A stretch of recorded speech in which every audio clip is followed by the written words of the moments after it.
Welcome to Mind Witchery. I'm your host, Natalie Miller, and I'm so glad you're here. Hello, darling. Welcome to Mind Witchery.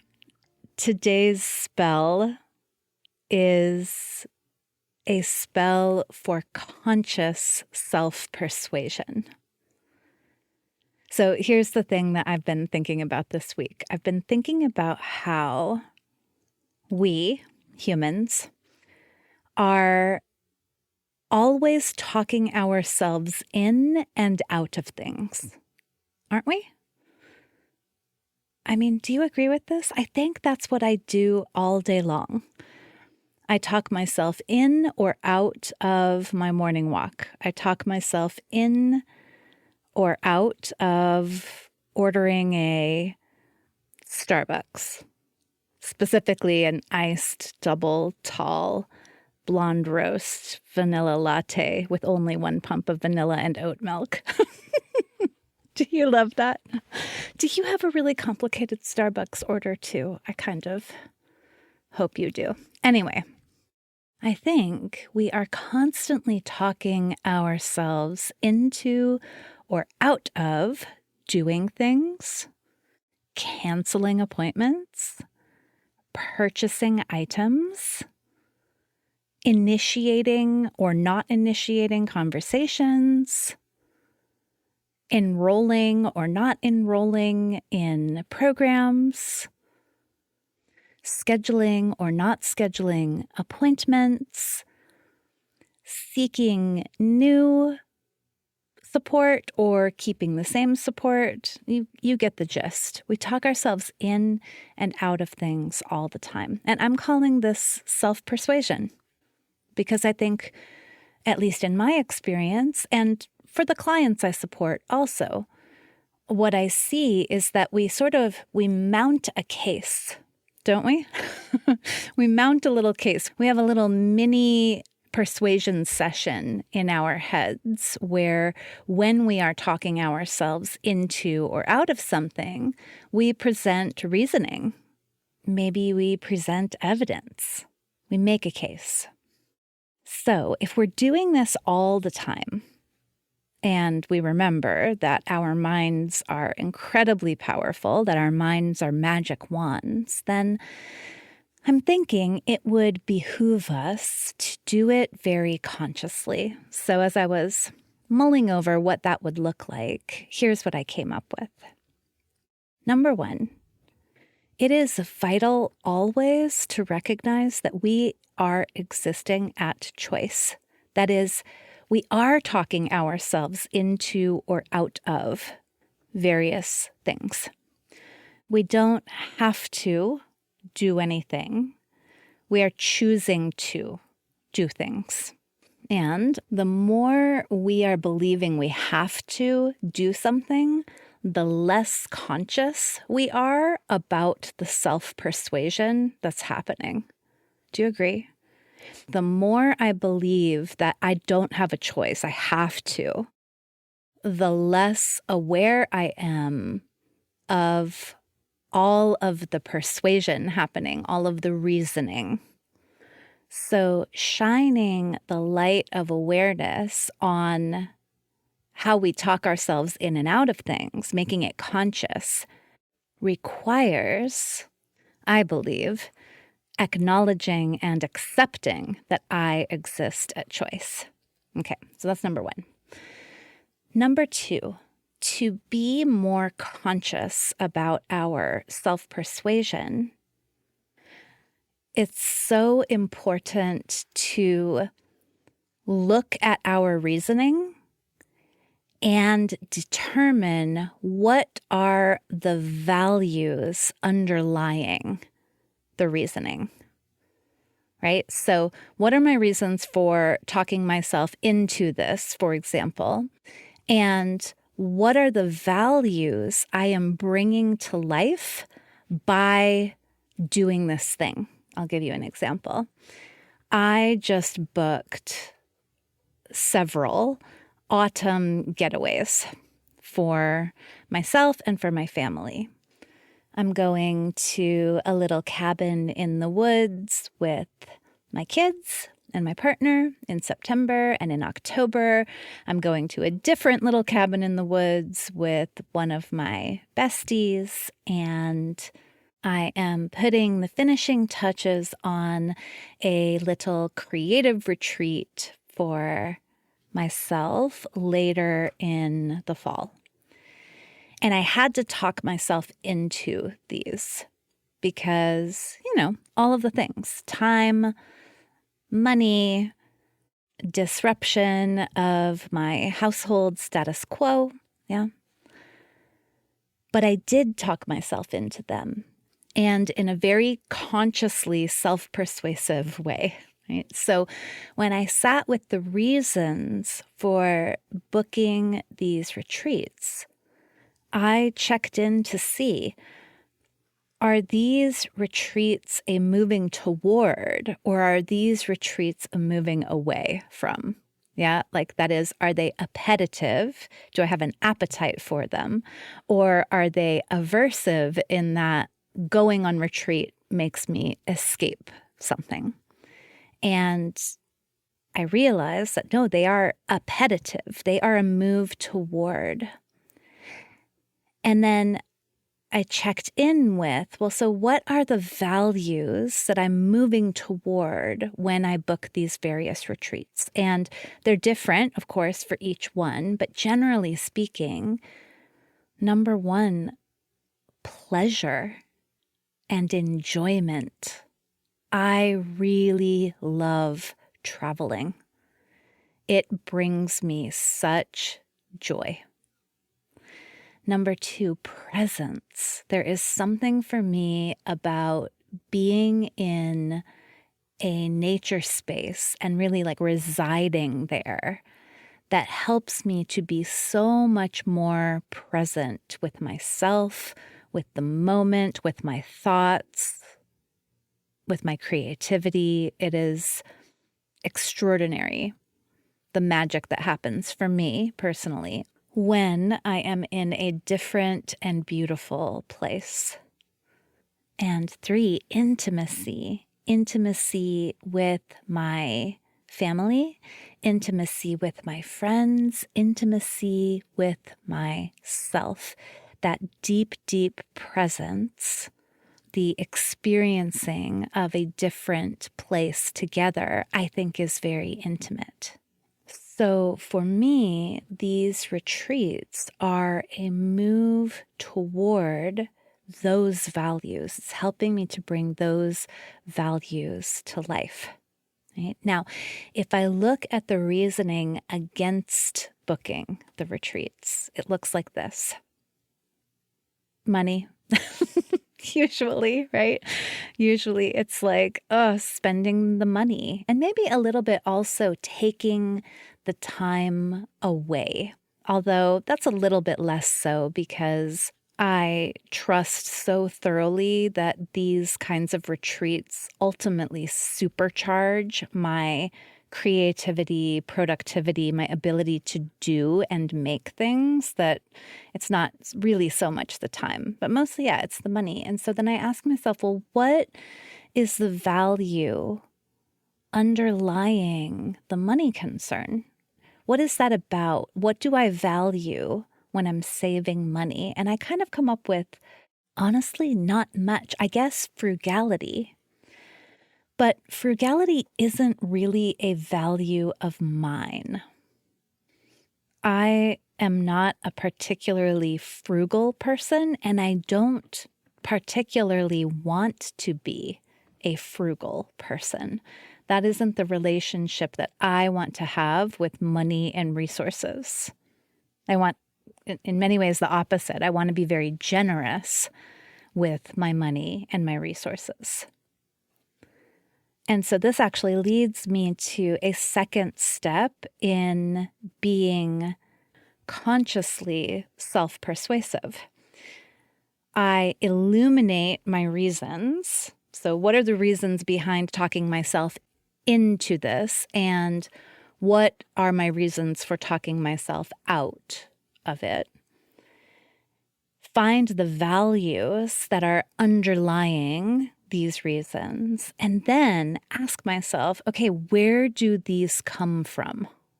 And this is very important because our dominant culture, any dominant culture, is extremely persuasive. Or really, I should say cultures, plural, because there are many cultures persuading us of all kinds of things at given times. So where do the values of pleasure, enjoyment, presence, intimacy, I'll also put creativity into there because I just know that there is nothing that stokes my creativity like a little retreat. Where do those come from? Like, those are all values I have chosen. Those are all things I want more of in the world for everyone. I would love more pleasure, more enjoyment, more creativity, more intimacy, more presence for all of us. Like, I want that in the world. Where, on the other hand, does frugality come from? And frugality, I think, comes from one kind of strain in our dominant culture that exhorts us to put our money into banks to save for retirement. I think there's also sort of still a post-depression era wisp thread of frugality that goes through the culture also. It's kind of a waste not, want not sort of vibe. Yeah. And so where that comes from is actually not, for me, aligned with my own values. I would prefer there is more money circulating through our world than put away in banks, personally. I would prefer that we enjoy our lives even before we retire from our work. So illuminating that, okay, what's the reason to not book these retreats? Money. Okay, what's the value underneath that? Like, why? Why save the money? Frugality, I guess. And then where does frugality come from? Well, really, for me, from a culture that I don't necessarily want to participate in, or at least not in this instance. I mean, really, if we want to dive right into the deep end of conscious self-persuasion, let's look at how we choose to spend our money, what we talk ourselves into and out of where money is concerned. Because there are so many persuasive influences at play there. And it is incredibly powerful and empowering to illuminate them. And I do want to be very clear here that I think this is entirely individual. We all have different personal values. Our values evolve over time. We all have different cultural influences that are informing our values, either showing us what we want to move toward or showing us what we want to move away from. So absolutely, each of us has different values and influences at play. And /but/ at the very same time, we hold the paradoxes. There are a lot of cultural influences that we share, and some of them are so insidious, they are difficult to illuminate. So, for example, it is often very easy to talk ourselves into working late or working through the weekend or putting in extra hours because there are so many cultural narratives around the virtue of hard work, because productivity is a very strong value in the dominant culture on much of this globe. Because productivity is a value that so many of us have been raised with, it very well may be a value that we hold. And so the reasons to work more may be extremely compelling. And so conscious self-persuasion, this idea of conscious self-persuasion, is just asking us to shine the light of awareness on a moment like that, to ask us, is it really something that we value?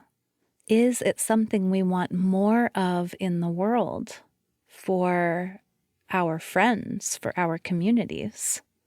And P.S., where did it come from? And is the place it came from, is that something that we really want to support? We are definitely persuading ourselves to work more. We are choosing that. And so let's be consciously self-persuasive about it. All right, one more point, very important. It is difficult to be conscious about anything, to be careful and considerate about anything when we are completely exhausted. Yeah? Like, let's go to my Starbucks order.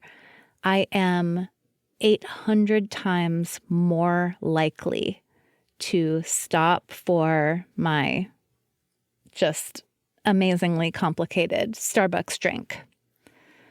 I am 20 billion times more likely to stop when I am tired, when I am rushed, when I am not sufficiently fueled. It's difficult in those moments to be more careful and conscious about my choices, and it's easier to be impulsive. Yeah. So I say that because, sometimes we are talking ourselves in and out of small decisions, like the Starbucks drink. But sometimes we are talking ourselves in and out of much bigger decisions. We're talking ourselves in and out of early retirement. We're talking ourselves in and out of hiring help in our businesses. We're talking ourselves in and out of cosmetic surgeries. We are talking ourselves in and out of finding a better couples therapist. We are talking ourselves in and out of life-changing and world-shaping decisions. And so we want to do that. And I really mean we, me too. I want to do this too, from a rested and well-resourced place. It's fun. I've just started working with a client. She's got all of these really big decisions to make. And I realized as we began working together that she is spread so thin and she's so exhausted. And happily, she agreed with me when I said, I don't think it's wise to make any decisions from this place. I think the first thing we have to do is support you in filling up your tank. And okay, I said that was the last thing I wanted to add, but there actually is one more thing. And this is important, right? Because that happened, that moment of like, hey, I know you're feeling a lot of pressure to make some big moves, but let's make moves from a rested and well-resourced place. That happened in community, in coaching, in relationship, right? And that's the last thing to say. Yes, the dominant culture is very persuasive. The dominant culture is giving us reasons and making arguments all the time. And yet, there are counter cultures. There are countercultures that share the values that you want, that I want, that we want more of in our lives and in our world. Those countercultures are full of writing. They're full of podcasts. They're full of offers and support. They're full of counter arguments. They're full of persuasion toward what we want more of in the world, toward the values that we are bringing to life. And so a vital part of being well-resourced when we are being consciously self-persuasive, like yes, rest, etc., and also being well-resourced means we are reading work from the thinkers whose values align with ours. We are listening to podcasts by people whose values align with ours. We are befriending people, hanging out with people whose values align with ours. We are hiring coaches whose values align with ours. Listen, so many coaches would take a client who says, I've got to make all these big moves and say, all right, let's make big moves. Fuck yeah, I love goals, right? Not me. Not me, because I'm here for wholeness. Because I have no doubt you can achieve anything. You can definitely make big moves, but I want to help you make them consciously in a whole, self-honoring, sustainable, values-oriented way. So all of that is to say that part of being consciously self-persuasive is recognizing that the influences with which we surround ourselves are persuasive, and we get to choose those too. All right, my love. I thought this was going to be just a quickety-quick little 10-minute episode, but I guess I had a lot to say about conscious self-persuasion. I hope that today's spell will help you talk yourself into what it is you really, really want. Thanks so much for listening, and bye for now.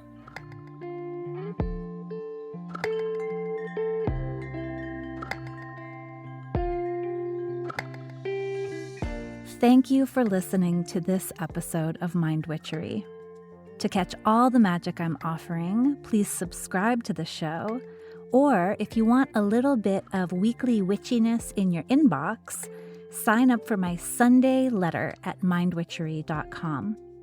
If today's episode made you think of a friend or loved one, your sister, your neighbor, please tell them about it. We need more magic makers in this troubled world. Like all good things, this podcast is co-created by stellar people. Our music is by fabulous DJ, artist, and producer Shammy D. Our gorgeous art is by the sorcerers at New Moon Creative. Mind Witchery is produced in conjunction with Particulate Media, K.O. Myers, executive producer. And I am Natalie Miller. Till next time.